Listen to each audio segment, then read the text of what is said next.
Salam alaikum.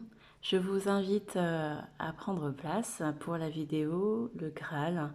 C'est une vidéo courte qui va juste faire objet d'introduction, notamment pour mes prochaines vidéos de démonstration. Je pose le décor du coup en 2007-2008. Je retourne sur ma terre natale, donc à Troyes. Et là, après mes 2 années de médecine, je donc reprends des études, mais d'administration économique-sociale à l'université Hôtel Dieu-le-Comte, dans cette charmante ville de Troyes. Et je fais la rencontre d'un certain François, un élève tout comme moi, étudiant, mais lui est passionné. Il est passionné d'histoire des Templiers, des chevaliers des Templiers. Et il me révèle des secrets qu'il a dénichés de part et d'autre dans certains bouquins, dans certains romans, dans des histoires sur Internet, etc. Et il me dit que la ville de Troyes est très mystérieuse et riche en secrets et trésors bien gardés, bien cachés, qui n'attendent qu'à être dépoussiérés ou déterrés ou révélés. Et moi alors, très jeune, naïve, je ne connaissais rien à toutes ces histoires de Templiers. Je me dis, mais d'où je sors? Je ne comprends pas ce qu'ils me racontent, mais j'écoute en rêvassant, en me disant peut-être qu'un jour j'arriverai aussi à trouver des trésors bien enfouis dans un jardin ou dans un parc, et que le destin me laissera une part du gâteau de tous ces trésors bien enfuis de l'époque Moyen Âge. Pardon. Mais pour vous dire vrai, je ne comprenais vraiment rien du tout. Les chevaliers, les templiers, le christianisme, Arthur, la table ronde, tout ça c'était vraiment loin, très très loin de mon imagination. Et pourtant, j'étais née dans la ville où tout a commencé. Alors maintenant, je vous laisse découvrir dans cette vidéo la suite.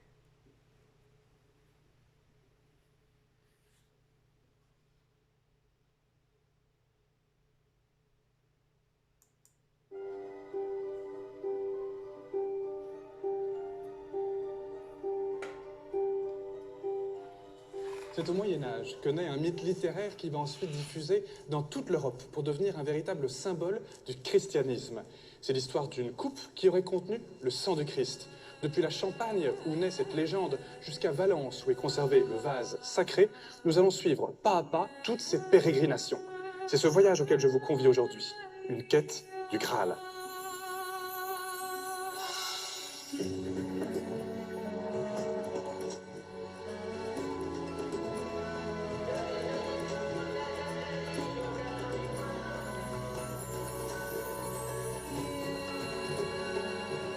Mon nom est Philippe Charlier.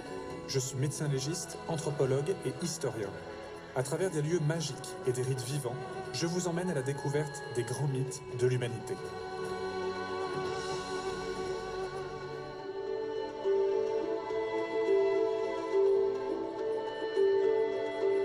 Voilà la cathédrale de Troyes. Ici, à Troyes, commence ma propre quête du Graal. Dans certains quartiers de l'ancienne capitale des comtes de Champagne, la ville a conservé son architecture médiévale, notamment aux abords de la cathédrale. Et juste à côté, il y a ma fac, enfin l'ancienne fac. Voilà, là c'est la cathédrale de Troyes. Il y a eu aussi Jeanne d'Arc Pierre qui est Gandil passée. est un spécialiste de l'histoire de la ville. Pierre, vous êtes conservateur. Ici, à Troyes, est-ce qu'on peut dire que la légende du Graal a débuté dans cette ville de Champagne? Oui, parce qu'au-delà des légendes celtiques qui accompagneraient l'origine du Graal, Le Graal, c'est d'abord une création littéraire d'un auteur, Chrétien de Troyes, qui a vécu ici, dans la ville de Troyes, dans la deuxième moitié du XIIe siècle. Il travaillait pour qui, ce Chrétien de Troyes? Il travaillait pour la cour de Champagne, alors pour le comte, Henri le Libéral, mais surtout pour la femme de ce comte, Marie de Champagne. Marie de Champagne, qui est Alors, la j'ai fille fait... d'Aliénor d'Aquitaine. Chrétien de Troyes n'a pas fini Perceval ou le roman du Graal, sans doute est-il mort avant d'achever son œuvre. Excusez-moi d'arrêter, mais ça me touche particulièrement parce que Marie de Champagne, donc, il disait que c'était la femme du comte pour qui il a écrit le roman Comte du Graal, ou Perceval. Donc c'est le nom du roman qui s'appelle Perceval ou le Comte du Graal. Et donc il a écrit ce roman pour la femme du comte, C-O-M-T-E, de Flandre, je crois, mais je ne sais plus.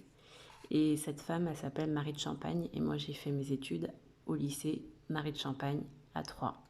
Donc ça me touche particulièrement. Quatre continuateurs, dès la fin du XIIe et le début du XIIIe siècle, vont proposer différentes issues à cette quête du Graal. Et est-ce que c'est à ce moment-là que ce qui était anciennement une œuvre galante ou une œuvre, une épopée, on va dire, presque historique ou un petit peu mythique, va devenir un instrument religieux? Le roman de Chrétien de Troyes, c'est pas une œuvre simplement galante, c'est une quête, il y a une dimension initiatique, peut-être un petit peu tirée d'un folklore celtique que Chrétien de Troyes connaissait. On peut dire que c'est un roman extrêmement complexe, et la dimension religieuse existe, mais ça n'est pas une œuvre simplement religieuse.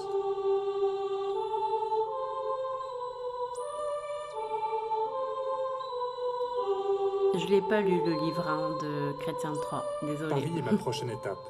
Direction, la Bibliothèque nationale de France. Là est conservé l'un des manuscrits les plus anciens de Perceval ou le roman du Graal. Voilà, c'est le fameux Chrétien roman. de Troyes y compte les Vous voyez, il y a aventures de Perceval, la lettre un G. jeune chevalier qui arrive dans le château mystérieux du roi Et ça, pêcheur. c'est une marque aussi des Au cours du francs-maçons, repas mais donné par le je roi, vais pas un m'avancer. curieux cortège défile devant la table. Une jeune fille porte un récipient en or qui semble irradier une lumière surnaturelle, le Graal. Donc ça, il faudra lire le livre pour ceux qui veulent comprendre exactement ça. Mais je donnerai quelques Christine significations Ferland-Pincher plus est tard dans spécialiste d'autres de vidéos. littérature médiévale Inch'Allah. et Maxence Herman est conservateur au département des manuscrits. Christine et Maxence, vous êtes les gardiens de ces manuscrits qui attestent de l'ancienneté du Graal et de ce mythe littéraire. Est-ce qu'on sait de quand date ce manuscrit? C'est un manuscrit du XIIIe siècle qui, dans sa présentation, est assez classique pour l'époque. Un texte en deux colonnes, un texte en français, en ancien français bien sûr, donc difficilement compréhensible pour un quidam. Donc c'est un texte qui relate l'histoire donc du Saint Graal pour cette partie où on se trouve et qui en effet est richement illuminé, commandé très probablement pour un riche commanditaire, on ne sait pas qui exactement. Et on voit qu'il figure déjà le Graal, hein. On le voit figurer ici sur cette enluminure, avec une dorure évidemment, tenue par une femme, avec un contexte de repas tout autour. Est-ce qu'on a justement dans le texte de Chrétien de Troyes ou de ses suiveurs des descriptifs de ce Graal? Non, il ne nous le décrit pas, alors qu'il est tout à fait capable de décrire d'autres objets dans d'autres romans, des robes ou des couronnements. Il ne nous le décrit pas, il ne nous dit pas à quoi il sert, il ne nous dit surtout pas d'ailleurs que c'est la relique qui a servi à recueillir le sang du Christ. Alors d'où vient cette tradition-là? C'est Robert de Boron, très vraisemblablement, Vers quelle période? alors début du XIIIe, qui a interprété le Graal laissé par Chrétien de Troyes dans un sens chrétien. Ostensiblement et explicitement chrétien, comme relique. Et je pense que Chrétien de Troyes a été très surpris, le premier, du succès que connaît son plat. C'est un Graal chez Chrétien de Troyes, ce n'est pas le Graal. Robert de Boron, le continuateur de Chrétien de Troyes, raconte que le Graal est la coupe dans laquelle Jésus a bu lors de son dernier repas et qui a ensuite recueilli son sang lors de la crucifixion.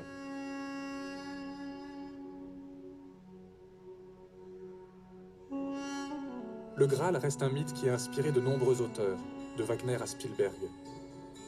Si c'est un mythe littéraire, il existe pourtant un Graal que chacun peut contempler. Il est en Espagne. Je pars donc sur les traces du Santo Cáliz, le Saint Calice. Ma première étape est à Huesca, au nord du pays, dans la province d'Aragon.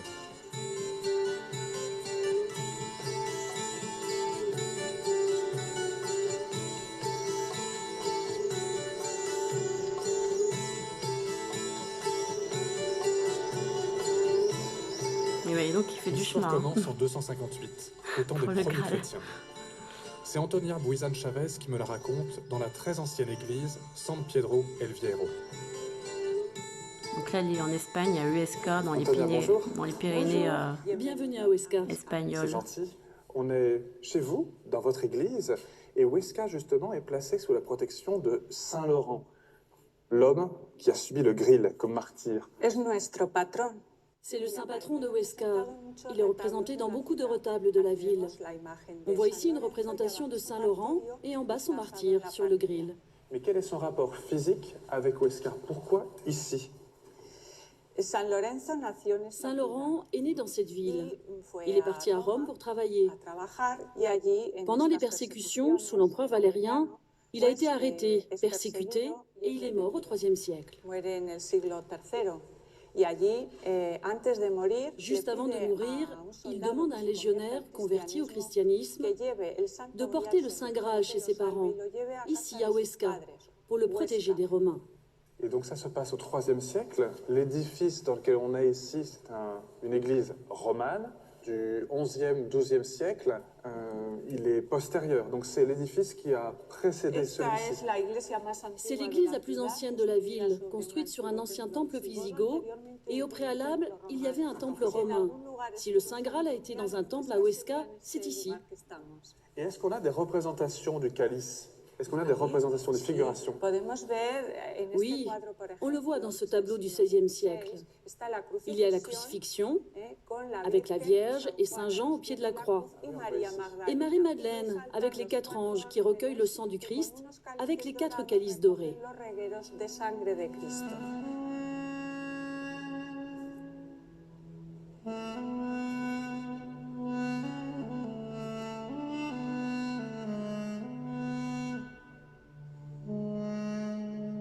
Derrière l'autel, il y a un lieu insolite qui ne résiste pas à ma curiosité. Comme toujours, dans le contexte du Graal, il faut le mériter. Je vous emmène maintenant vers une chambre secrète cachée derrière le retable.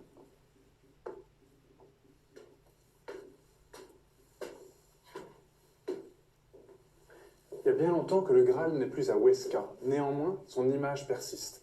Et notamment ici, juste derrière le retable. On voit l'image du Saint Graal et il y a vraiment une dimension architecturale qui a été donnée à cet endroit, dans cette chambre sacrée, car lorsque la lumière frappe directement de l'extérieur à travers le vitrail, eh bien on voit le Saint Graal s'illuminer dans la nef.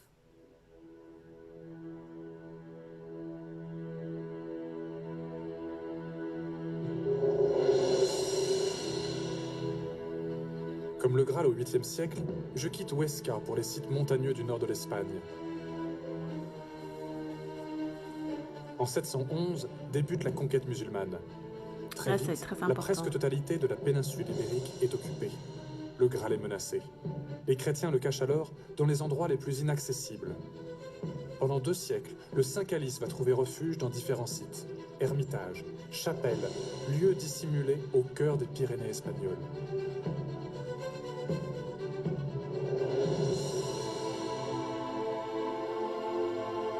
Donc 713, la conquête musulmane en Espagne.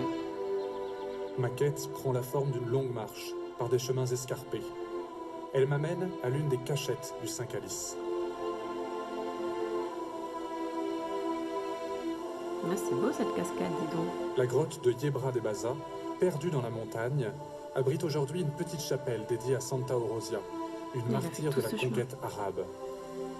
Santa Eurasia, une martyre de la conquête arabe. Alors je me suis Alejandro renseignée. Gurria est à la fois berger et gardien des lieux. À ce qui paraît, Alejandro, c'est bonjour. donc les musulmans qui lui ont coupé la 2 heures tête pour vous rejoindre. C'est hyper loin. pour... C'est exprès.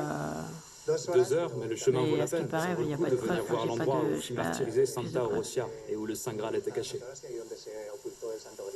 Et puis c'est bien Après, c'est caché. leur ça. légende, leur Et ces histoire, cloches, c'est la tradition de... un peu aventure impossible, C'est la quoi. tradition de les sonner quand on arrive? Oui, beaucoup de gens sonnaient les Puis ça cloches. marque les esprits, hein, surtout. Le jour du pèlerinage de Santa Orosia ou à l'arrivée pour la visite de la grotte. Voilà, Les donc il y a cloches des sonnent pèlerinages en constamment. plus. Donc, moi, c'est à la mémoire de... D'accord, je comprends. Bah, je veux bien que vous me montriez où était dissimulé le Saint Graal. On est dans une grotte un petit peu aménagée. On y va? C'est Voilà. une belle tradition que ce soit les bergers qui aient la clé des églises. Ça, c'est vraiment joli. Donc, soi-disant, les musulmans Merci. auraient été à la conquête de ce Saint Graal, du Saint Calice, soi-disant. La cueva. Une vraie grotte aménagée. Voilà. Donc, dans cette grotte, il se Et serait est-ce qu'on caché. sait exactement où était le Graal ici? Non, on ne sait pas. Ce lieu a beaucoup changé depuis. Mais l'église date de quand? L'actuelle église est du XVIIe siècle. Mais on sait que dans le passé, il y avait une colonie d'ermites dans ces grottes. Et que c'est ici que le Saint Graal a été caché pour pouvoir le protéger de l'invasion islamique. Ensuite, il ne reste pas ici. Il est exporté vers d'autres monastères, d'autres petites églises. Il va où après? On sait qu'il arrive à San Juan de la Peña au XIe siècle, quand l'Aragon devient un royaume. Jusque-là, l'Aragon était un comté. Et pour donner notoriété à cette nouvelle monarchie, on a besoin de reliques importantes. Et la plus importante, c'est le Graal. Donc, ça devient comme un talisman, en fait. Celui qui aura gagné le Graal, qui aura trouvé le Graal, en fait, Pour continuer ma quête sur les traces historiques du aura un Graal, règne je grimpe jusqu'à 1200 mètres riche, d'altitude abondant et dans la plein de sauvage Sierra prospérité. de la Peña. C'est un peu ça. Donc, c'est ça. Voilà, j'en arrête là pour le reportage. C'est largement suffisant. Après, il va faire un peu le tour et tout. Vous voyez, la vidéo, elle se termine plus tard. Donc, ceux qui veulent regarder en intégralité, c'est Enquête d'ailleurs, le Graal, le chemin du Saint-Calice. Qu'est-ce qu'on peut dire donc en résumé bref, tout simplement, c'est qu'il y a l'œuvre littéraire qui s'appelle Perceval ou le conte C-O-N-T-E du Graal, écrit par Chrétien de Troyes en 1180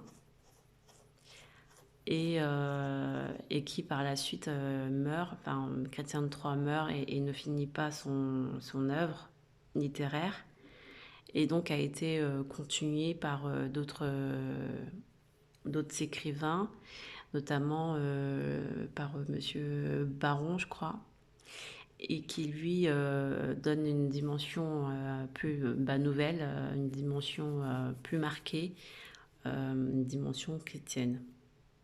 C'est ça qui est marrant parce que Chrétien de Troyes, son nom c'est Chrétien de Troyes, mais il n'a pas forcé le trait sur la chrétienté, sur le caractère chrétien de son œuvre, mais c'est plus un livre, voilà, un roman, un conte comme il a marqué, c'est un conte, un C-O-N-T-E.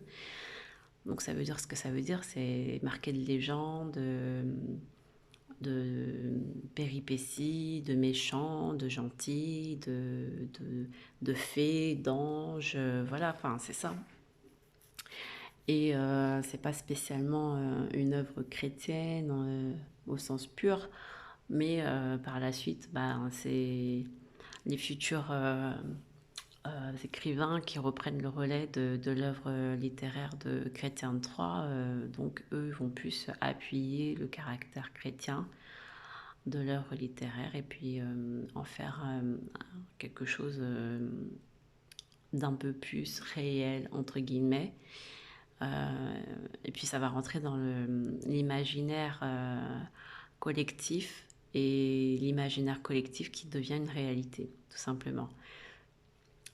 Et donc le mot Graal est resté comme ça dans les mœurs, mais à la base on parle bien du Saint Calice, le Saint Calice ici, le Saint Calice, qui lui est plutôt la coupe dans laquelle Jésus-Christ, paix sur lui, aurait bu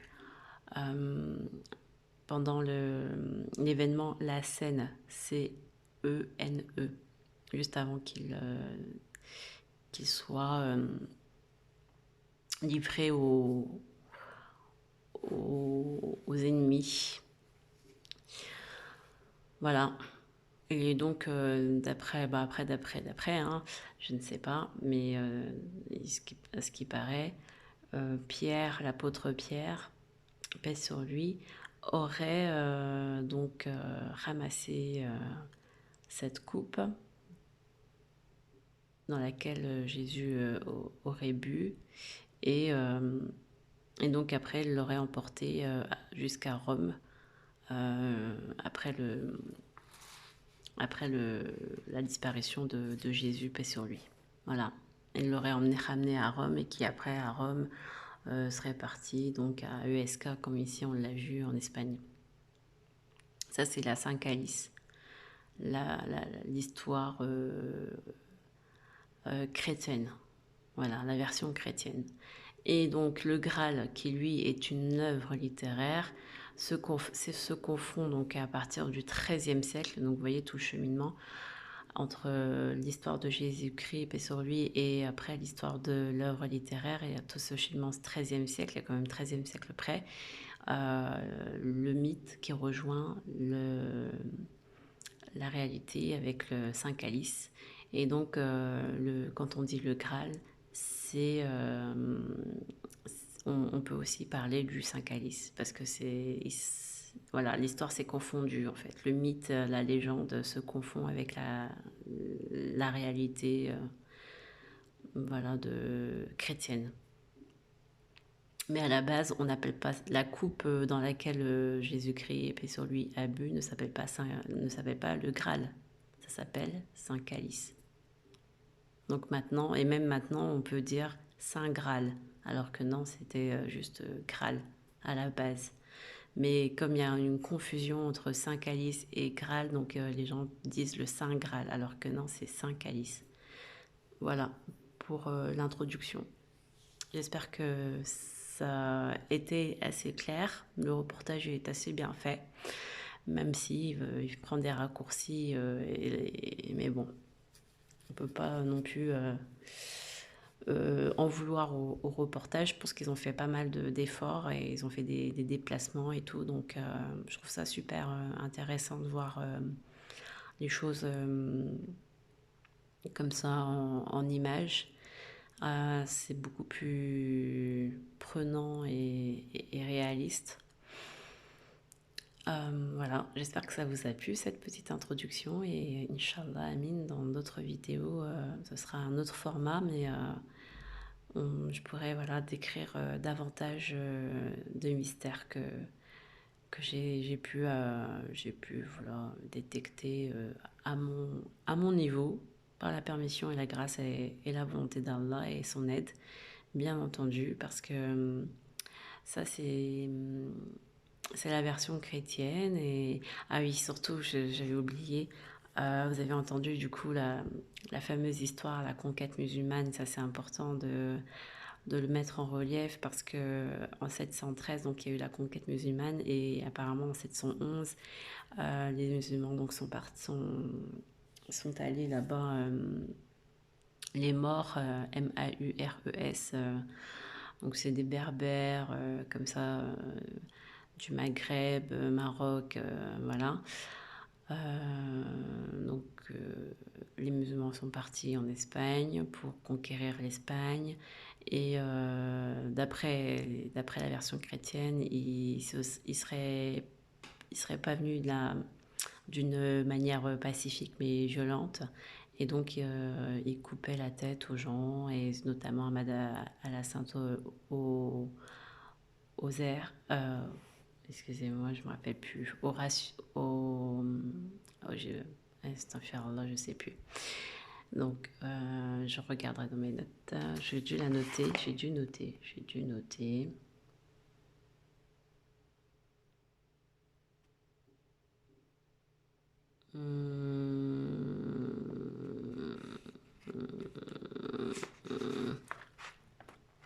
Non. Non, j'ai pas noté. Bon, c'est pas grave. Je retrouverai, je vous dirai. Mais elle est passée au... Voilà. Bref, c'est pas grave. Et donc, du coup... soi-disant, voilà, les musulmans auraient été à la quête de la Sainte Calice. Voilà. Donc, je vous laisse sur ce. Salam alaikum.